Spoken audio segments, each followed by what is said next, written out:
విశాఖలో IT minister Amarnath మీడియాతో మాట్లాడుతున్నారు. లైవ్ చూద్దాం. ఏదో రకంగా ప్రభుత్వం మీద బురద జల్లాలనేటువంటి కార్యక్రమం ఎల్లో మీడియా గడిచినటువంటి వారం రోజులుగా నిన్న ఒక పత్రిక విశాఖపట్నానికి సంబంధించి కానీ రాష్ట్రానికి సంబంధించి కానీ ఐటీ అభివృద్ధి విషయంలో రాసినటువంటి వార్తలు, దానికి ముందు ఒకసారి మరో పత్రిక చంద్రబాబు నాయుడు గారికి అత్యంత వాడుకలో ఉన్నటువంటి పత్రికలు, ఆయన ఎక్కడికి వెళ్ళినా ఆ పత్రిక లేకుండా ఎక్కడికి బయటికి వెళ్ళి ఆ పత్రిక పారిశ్రామిక అభివృద్ధికి సంబంధించినటువంటి దాంట్లో చేసినటువంటి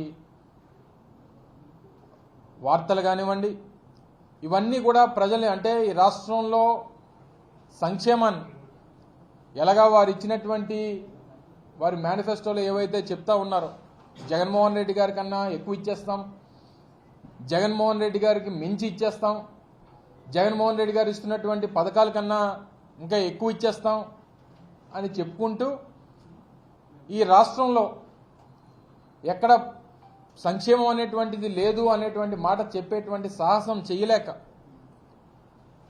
దానికి స్పందించలేక పరిశ్రమల మీద లేదా రాష్ట్ర అభివృద్ధి మీద నిన్న మనం చూసినట్టు ఐటీ శాఖకు సంబంధించినటువంటి అంశాల మీద చాలా పెద్ద ఎత్తున కథనాలు రాస్తూ ఉన్నారు. 2014 నుంచి 19 మధ్యలో రాష్ట్ర విభజన జరిగిన తర్వాత మొట్టమొదటిసారిగా తెలుగుదేశం పార్టీ అధికారంలోకి వచ్చినప్పుడు గడిచినటువంటి 5 సంవత్సరాల్లో జరిగినటువంటి పారిశ్రామిక అభివృద్ధికి లేదా గడిచినటువంటి 2014 నుంచి 19 మధ్యలో జరిగినటువంటి ఐటీ అభివృద్ధికి గడిచినటువంటి 5 సంవత్సరాల్లో, అంటే 4 సంవత్సరాలు 9 మాసాలు అనుకోండి, గడిచినటువంటి ఈ మా వైఎస్ఆర్ కాంగ్రెస్ పార్టీ పరిపాలనలో జగన్మోహన్ రెడ్డి గారి నాయకత్వంలో జరిగినటువంటి పారిశ్రామిక అభివృద్ధి అంతకు మించి జరిగిందనేటువంటి దాంట్లో వేరే సందేహం లేదు. దానికి ఎవరితో అయినా ఎక్కడైనా చర్చించడానికి సిద్ధంగా ఉన్నాం అనేటువంటి విషయాన్ని మరొకసారి ఈ సందర్భంగా తెలియజేస్తా ఉన్నా. ఏదో ఈనాడు పత్రిక రాసిందనో, లేదో ఇంకొక ఛానల్ చూపించిందనో, లేకపోతే వీరు చేస్తున్నటువంటి తప్పుడు ప్రచారాన్ని తిప్పికొట్టాలనేటువంటి ఒకే ఒక్క ఆలోచన కాదు, తద్వారా రాష్ట్రంలో జరిగినటువంటి అభివృద్ధిని కూడా, పారిశ్రామిక అభివృద్ధిని కూడా ప్రజల ముందు పెట్టాలనేటువంటిది మాత్రమే ప్రభుత్వం తాలూకా ఆలోచన, మా వైఎస్ఆర్ కాంగ్రెస్ పార్టీ తాలూకా ఆలోచన. గడిచినటువంటి చంద్రబాబు నాయుడు గారి హయాంలో దాదాపు 35,000 నుంచి 40,000 కోట్ల రూపాయలు పెట్టుబడులు వస్తే, గడిచినటువంటి 4.5 సంవత్సరాలుగా వైఎస్ఆర్ కాంగ్రెస్ పార్టీ ప్రభుత్వంలో దాదాపు 90,000 కోట్ల రూపాయలు పెట్టుబడులు రాష్ట్రానికి వచ్చినాయి. దాదాపు 1,20,000 మందికి భారీ అతి భారీ పరిశ్రమల్లో ఉపాధి కల్పించేటువంటి కార్యక్రమం వైఎస్ఆర్ కాంగ్రెస్ పార్టీ ప్రభుత్వం చేసింది. ఇక ఎంఎస్ఎంఈ సెక్టర్లో అయితే అందనటువంటి విధంగా చంద్రబాబు నాయుడు గారి హయాంలో కేవలం 1,20,000 ఎంఎస్ఎంఈలు స్థాపితం జరిగితే, వైఎస్ఆర్ కాంగ్రెస్ పార్టీ జగన్మోహన్ రెడ్డి గారి హయాంలో దాదాపు 3.5 లక్షల ఎంఎస్ఎంఈలు స్థాపించి దాదాపు 15 లక్షల మందికి ఉపాధి కల్పించేటువంటి కార్యక్రమాన్ని చేశాం. చంద్రబాబు నాయుడు గారి హయాంలో దాదాపు 1,00,000 ఎంఎస్ఎంఈలు పూర్తిగా మూతపడిపోయేటువంటి పరిస్థితి వస్తే, కోవిడ్ లాంటి కష్టకాలంలో కూడా ఎంఎస్ఎంఈ లాంటి చిన్న పరిశ్రమలు, వారికి ప్రభుత్వాలు హ్యాండ్ హోల్డింగ్ ఇవ్వకపోతే ఇబ్బంది పడతాయని చెప్పి కోవిడ్ కష్టకాలంలో దాదాపు 1,000 కోట్ల రూపాయలు ఎంఎస్ఎంఈస్కి ఇచ్చి ఆదుకునేటువంటి కార్యక్రమం వైఎస్ఆర్ కాంగ్రెస్ పార్టీ ప్రభుత్వం చేసింది.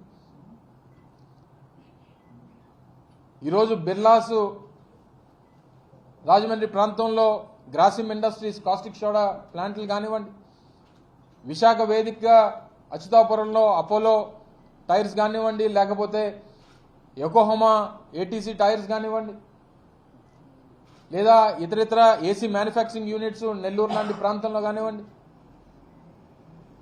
ఈరోజు 3 పెద్ద ఇండస్ట్రియల్ కారిడార్స్ స్థాపించేటువంటి కార్యక్రమాన్ని చేశాం. వేల ఎకరాల పారిశ్రామిక భూముల్ని పారిశ్రామికవేత్తలకు అందుబాటులో తీసుకొచ్చేటువంటి కార్యక్రమాన్ని చేశాం.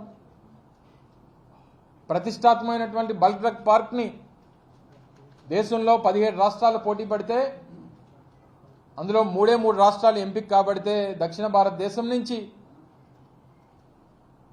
ఏకైక రాష్ట్రం బల్క్ డ్రగ్ పార్క్ సాధించుకున్నటువంటి ఏకైక రాష్ట్రం ఆంధ్రప్రదేశ్ అనేటువంటిది కూడా ఈ సందర్భంగా మీ ద్వారా తెలియజేయాలి. ఎన్టీపీసీ లాంటి సంస్థలతో గ్రీన్ హైడ్రోజన్ హబ్ లాంటివి స్థాపించి రేపు రానున్నటువంటి కాలంలో దాదాపు 1,00,000 మందికి ఉపాధి కల్పించేటువంటి కార్యక్రమానికి కూడా ఈరోజు అడుగులు ముందుకు వేశాం. ఈజ్ ఆఫ్ డూయింగ్ బిజినెస్ లో గడిచినటువంటి 3 సంవత్సరాలుగా మొదటి స్థానంలో ఉన్నటువంటి దేశంలోనే మొదటి స్థానంలో ఉన్నటువంటి రాష్ట్రంగా కానివ్వండి, లేదా గడిచినటువంటి సంవత్సరం ఏర్పాటు చేసినటువంటి సదస్సులో దేశంలో ఉన్నటువంటి ప్రముఖ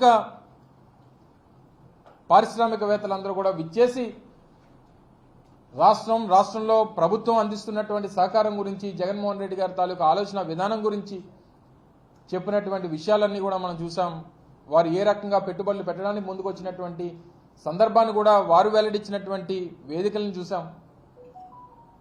గత చరిత్రలో ఎప్పుడూ లేని విధంగా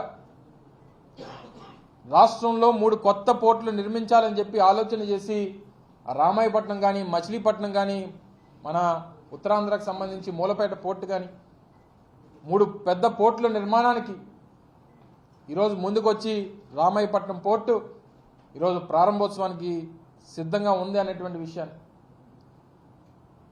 ప్రతిష్టాత్మకమైనటువంటి భోగాపురం ఇంటర్నేషనల్ ఎయిర్పోర్ట్ కానివ్వండి, ఏదో విశాఖపట్నంలో అదాని డేటా సెంటర్ కానివ్వండి, మొన్ననే ముఖ్యమంత్రి గారితో ప్రారంభించినటువంటి ఇన్ఫోసిస్ లాంటి దిగ్గజ సంస్థలు కానివ్వండి, ఈరోజు వారిని చూసి మిగిలినటువంటి పెద్ద పెద్ద సంస్థలు, విప్రో లాంటి సంస్థలు కానివ్వండి, ఐబీఎం లాంటి సంస్థలు కానివ్వండి, టీసీఎస్ కానివ్వండి, ఈరోజు పెద్ద సంస్థలన్నీ కూడా విశాఖపట్నం వేదికగా వారు కూడా కార్యకలాపాలు మొదలు పెట్టాలనేటువంటి కార్యక్రమం ఈరోజు ప్రభుత్వంతో జోరుగా చర్చలు చేస్తూ ముందుకొచ్చేటువంటి కార్యక్రమాన్ని మనం చూస్తూ ఉన్నాం.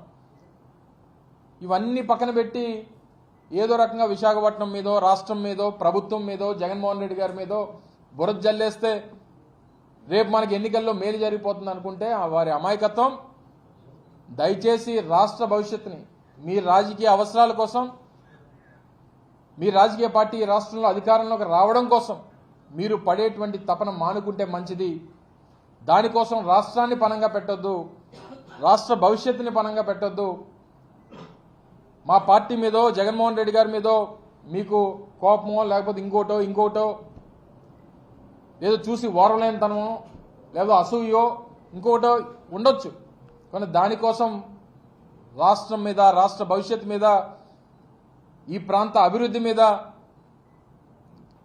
దయచేసి ఈ ప్రాంత నాశనానికో, ఈ రాష్ట్ర భవిష్యత్తుని పణంగా పెట్టడానికో దయచేసి ప్రయత్నం చేయొద్దని చెప్పి మరొకసారి మీ ద్వారా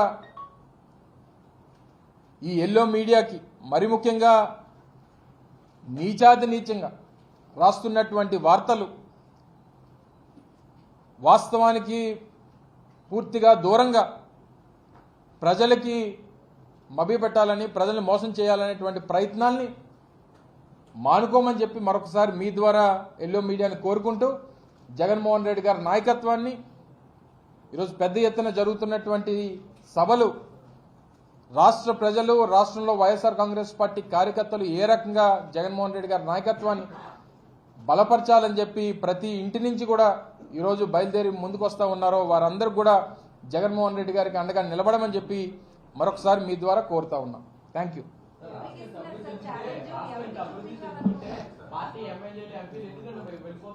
అడిగెళ్ళిపోయారు.